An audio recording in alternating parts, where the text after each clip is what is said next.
Live from KSAT 12, the news at 5:30 starts right now.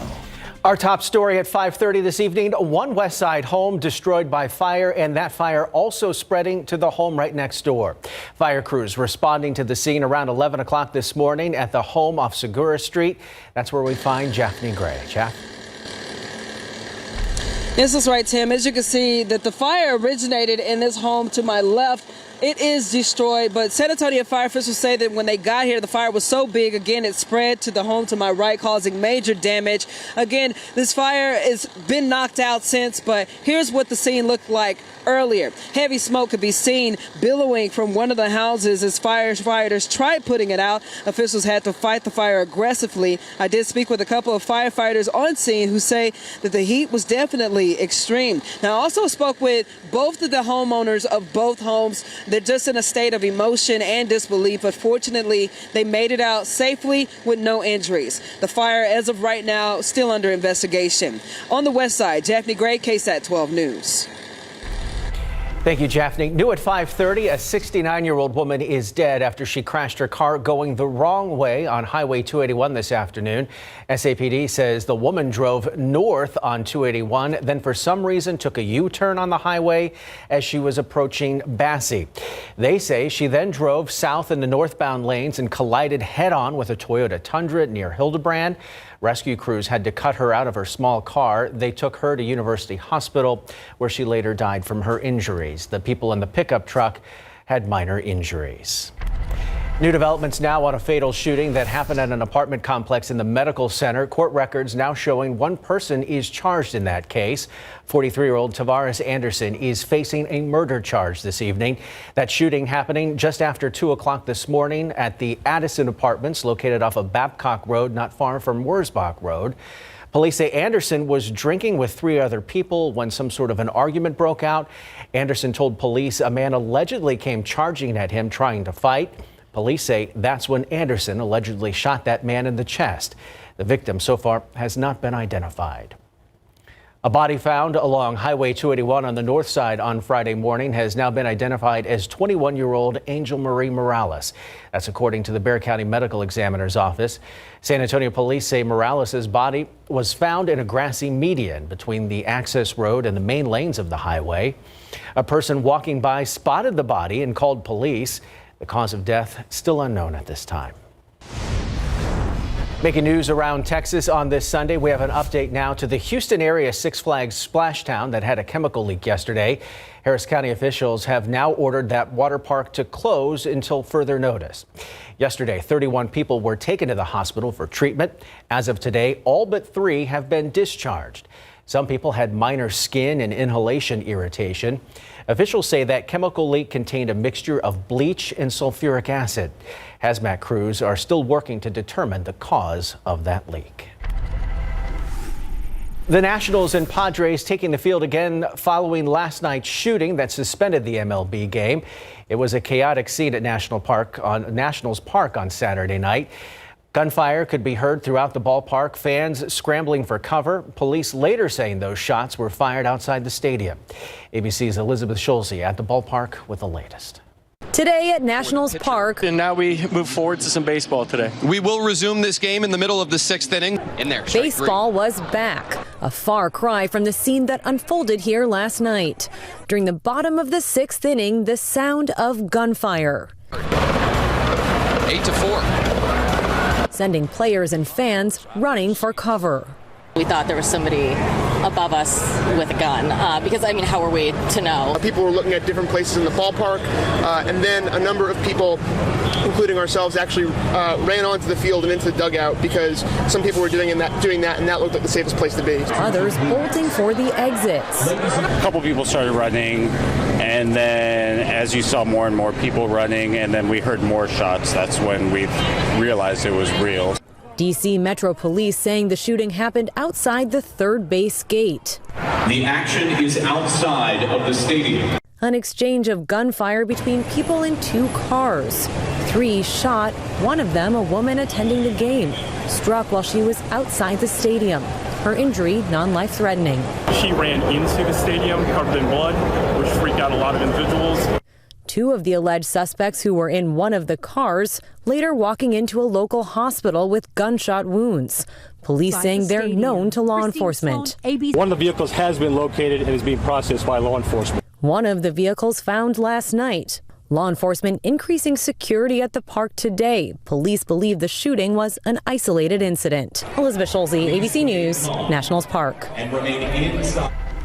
Back here at home, developing overnight, a family of 4 is recovering in the hospital after a rollover on the north side. This crash happening just before 1:30 a.m. on North Loop 1604. San Antonio police say the driver lost control, rolled several times before landing off of the road.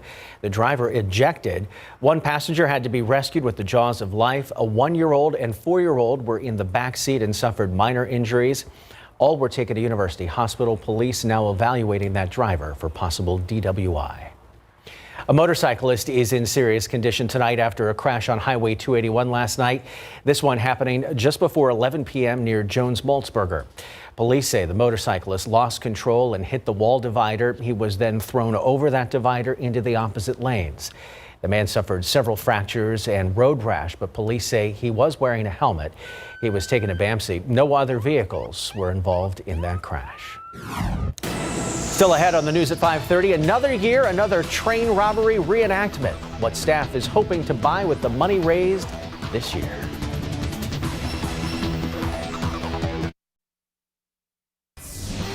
Welcome back. 51 years ago today, passengers on the San Antonio Zoo's Brackenridge Eagle found themselves face to face with real train robbers. It has become known as the Great Little Train Robbery. And today, the zoo celebrating that fateful day, but with a purpose. Jonathan Cotto went on the train ride and has all the details. Passengers boarding the Brackenridge Eagle today took a ride through history to the sights and sounds of a Wild West train robbery. Destination, a trip around the park and also down memory lane. The ride, a reenactment of events as they happened in 1970 when the Brackenridge Eagle was robbed at gunpoint. All right, folks, this is a hold-up reach for the stars or clouds. The actual events are now written in Texas history as the last known train robbery in the state. Hands up, hands up. Take it. Thank you. Well, folks, that's sort of how it happened 51 years ago when 2 men in their 20s robbed passengers on this train of their personal goods. Now, of course, the San Antonio Zoo taking donations to be able to afford a new train. Each trip around the park showcased zoo actors in Wild West costumes and masks, holding up passengers, not with the real weapons, but with bubble guns. Passengers on board the little train not exactly sure how to react to the robbery reenactment. It was kind of weird. We're big fans of the train ride. We heard about the robbery back in the 70s, right? So it was kind of cool. Put your hands in the air, wave them around like you just don't care. Jonathan Cotto, KSAT 12 News. I tell you what, Katie, that is a uniquely San Antonio story right there. I was like, it's already that time of year again. Yep. That's kind of a good marker for me through the year. It was certainly another toasty one out there. More fair weather clouds, a couple of little showers tried to get going, mainly down closer to the Gulf Coast this afternoon, but not much rain to show for it at all today. That will be changing as we get into Monday and throughout this upcoming work week. So rain chances to talk about. That's the focus of our forecast this week, and we'll talk more about that coming up. No change in the aquifer level today, and in your pollen count, molds up a bit from where they were yesterday. Moderate today with a count of 730. We'll be right back.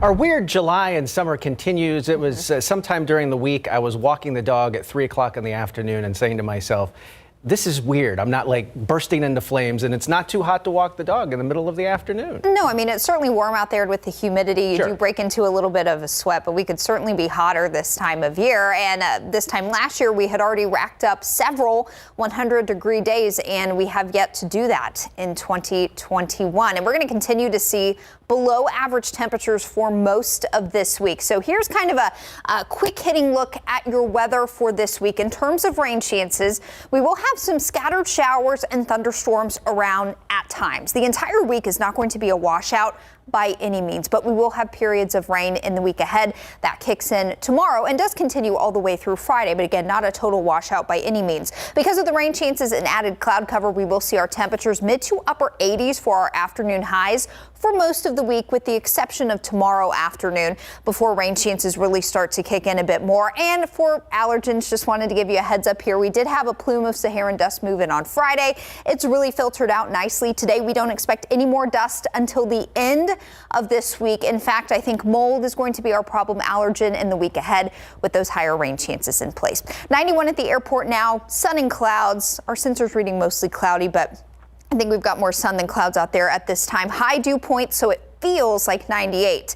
Thermometers reading 91, but it feels like 98 and not much of a breeze today. Certainly not as much as what we've had in place the past couple of days. So this evening, as we wrap up the weekend, mostly just warm and muggy, mostly clear skies through about sunset. After that, skies will clear out. Temperatures slow to fall through the 80s this evening. Also 91 in Hondo. It's 97 out in Del Rio, 93 in Gonzales. And we've got pretty clear skies across a good portion of the area. Just really some fair weather clouds. A bit more in the way of some thunderstorm activity off east closer to the Houston area. Over the past few hours, down between Beeville and Victoria, a few little thunder showers tried to get going. Generally, they just popped up and fell apart on themselves. And we had a little shower try to move into a portion of Gonzales County, but even that shower has fallen apart. So we'll keep you rain free for the rest of the day. There's a bit more activity as far as rainfall goes up in the northern tier of the state along the I-20 corridor, from Lubbock over to Dallas, and even some severe weather moving into the Texas Panhandle and portions of Oklahoma. It's also fairly rainy over across a portion of the Deep South. What we'll be focusing on, though, is this activity moving into parts of North Texas. Higher up in the atmosphere, what we have going on, a weak ridge of high pressure is sitting generally over the Four Corners region. The flow around this area of high pressure is actually pushing some complexes of showers and storms out of the Central Plains into portions of Oklahoma, eventually into portions of North Texas. So what we'll be watching for heading into the day tomorrow is some of that leftover activity starting to wander our way. So I want to walk you through Futurecast. Tonight, things will be pretty quiet, and for the first part of the day, quiet weather as well. As we get past lunchtime into early tomorrow afternoon, some of that leftover thunderstorm activity could start to wander down closer to I-10. That's where we could see some isolated showers and storms pop up. If anything does develop, it will likely move south and could move through portions of the metro area late tomorrow afternoon, early tomorrow evening. After that, heading into late Monday night, early Tuesday, we expect another complex of showers and storms to develop. So that could set us up for kind of a wet commute Tuesday. But notice by lunchtime, all that rain is down to the south and we get a little bit of a chance to dry off. So that's going to be really key this week. It's not going to be a total washout with a lot of widespread rain, but we will see periods of rain come and go, some of which could be heavy this week.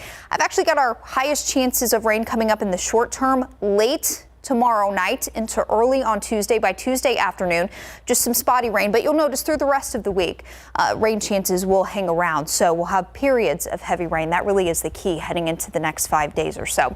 A look at your Monday, rain chances will start to kick in the afternoon, some isolated showers and storms possible, and then a higher chance of some rain late tomorrow night into early on Tuesday. Rain chances hang around all the way through the end of the work week. Tim? Hard to complain about rain in July. Thank you, Katie.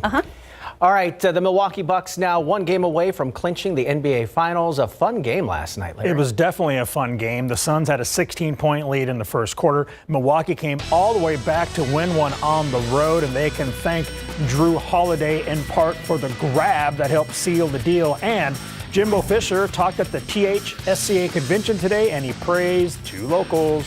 Coming up.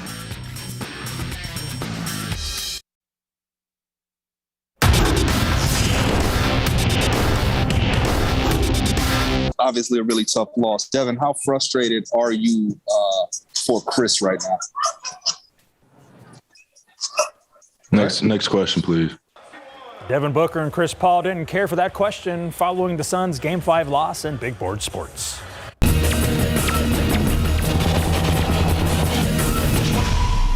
Milwaukee overcame a slow start to beat Phoenix last night, 123-119, taking a 3-2 series lead in the NBA Finals. The Suns were on fire in the first quarter, shooting nearly 74%, including 5 for 6 from three-point range. They punched the Bucks in the mouth and led by 16 points after one. But the Bucks must have been playing rope-a-dope because they flipped the switch in the second quarter, shooting nearly 71% while outscoring the Suns 43-24. Milwaukee led 64-41 at halftime and never trailed again. The Bucks' red-hot second quarter turned the game around. It was tough. We came out and did what, we intended to do, get off to a great start. And, we let it go. They stayed resilient and they kept playing through. So tough loss for us. We knew this wasn't going to be easy. We didn't expect it to be. And, it's hard. Coach said it all year long. Everything we want's on the other side of hard, and it don't get no harder than this. So we got to regroup, learn from this game, but it's over. We got to get ready for Game 6.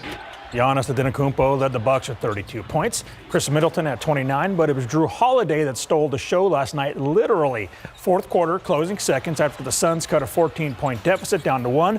Booker with the ball, he turns and Holiday strips it away with 13 seconds to go. And then he plays alley-oop with Giannis for the dunk and foul. Holiday had 3 steals, 27 points, and 13 assists. Here he is on his steal to seal the deal.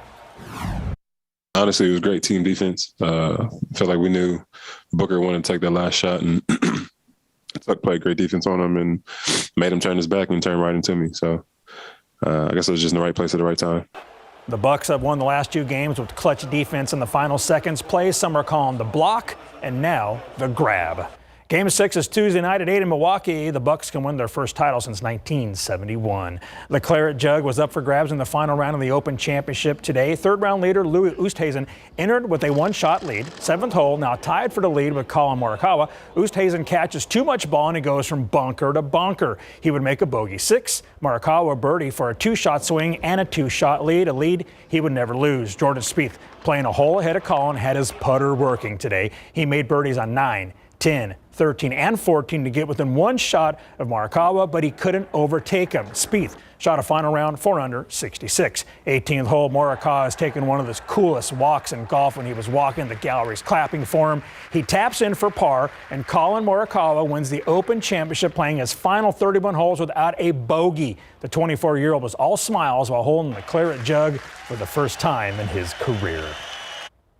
So, Colin Morikawa wins the Open Championship at 15 under par, carding a final round 4 under 66. Jordan Spieth finished 2 shots back, and Morikawa earned $2.07 million. I think I just enjoy these moments, and I talk about it so much that we love what we do, and you have to embrace it. You have to be excited about these opportunities, and that's how I looked at it today, especially coming down the stretch. I'm excited, and to have the Claret Jug right here in my possession for a year, I believe. I'm excited to have it.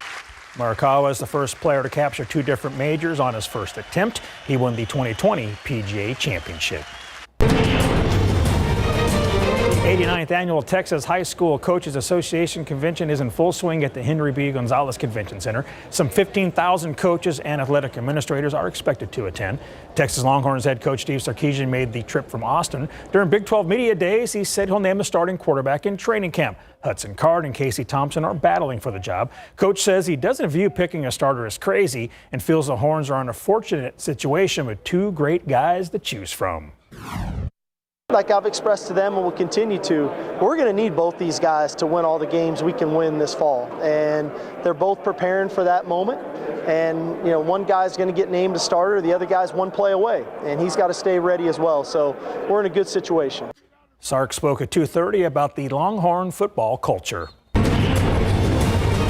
Texas A&M head football coach Jimbo Fisher was also at the convention today. His scheduled talk was on playing football the Aggie way. Entering his 4th season with the Aggies, expectations are sky high. They have one of the top defenses in the nation, featuring 2 local guys, DB Jalen Jones and defensive lineman DeMarvin Leal, a consensus preseason All-American. First of all, a tremendous human being. Great player, great leader, and then is as talented as anybody we have, and anybody one of the most talented I've ever coached. I mean, he can play outside, he can play inside, loves ball, very instinctive, and I think he's going to have a tremendous year. And the other one, Jalen Jones, who I think is going to be outstanding for us also. Oh, the Aggies are about 7 weeks away from their season opener, Gerbs. They got so close last year. We'll see what they do. Yep. Thank you, Larry. We'll be right back. That is all of our time for now. Thanks so much for watching. We'll see you back here for the Night Beat tonight at 10 o'clock. Until then, have a good evening.